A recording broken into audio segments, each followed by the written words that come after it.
আপনারা দেখছেন মুর্শিদাবাদ মিডিয়া সত্য খবর এখন আপনার নাগালে। আমাদের চ্যানেল সাবস্ক্রাইব করুন, দেখতে থাকুন, সঙ্গে থাকুন।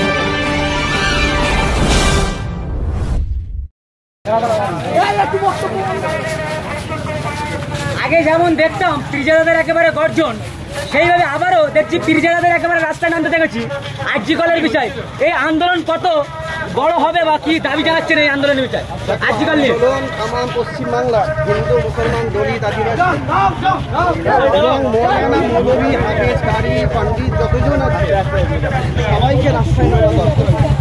আজকের এই ফুরফুরা শরীফ যখনই অন্যায় হয় ফুরফুরা শরীফ মাঠে নামে এবং ছাত্র সমাজ মাঠে নামে। আজকে ছাত্র ফুরফুরা শরীফ নেমেছে এবং আমাদের যত তাদেরকেও রাস্তায় নামা দরকার। আমরা যদি কঠোর সে কঠোর প্রতিবাদ যদি না করি আমার বোনের কি বলবেন, একই রাজ্যে যে রাজ্যে পুলিশ মন্ত্রী মমতা বন্দ্যোপাধ্যায় সেই রাজ্যে আইন শৃঙ্খলার দায়িত্ব সেভাবে পালন করতে পারছে না বলে কি লাস্ট পর্যন্ত ফুরফুরা শরীফে মহিলারা রাস্তায় নামলো।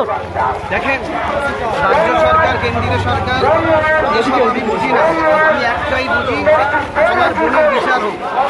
আজকে ফুরফুরা শরীফের মহিলারা আমার মায়েরা বোনেরা নেমেছে, তারপরও